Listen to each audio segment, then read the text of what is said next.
The AI classification tool uses AI technology to attempt to isolate multiple objects from the image. It is provided with a pre-trained demonstration model intended for use with TIG processes. To add the AI classification tool, select it from the tool drop-down list. Click the plus button to add the tool to the camera window. Click Process, and the tool will now try to identify things in the scene. The detectable features are the weld pool, tungsten, and filler wire. When detected, the features by default will be surrounded by a box colored as shown in the tool settings.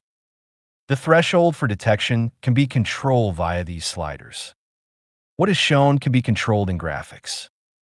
You can toggle on and off the bounding boxes, masks, name, and confidence values.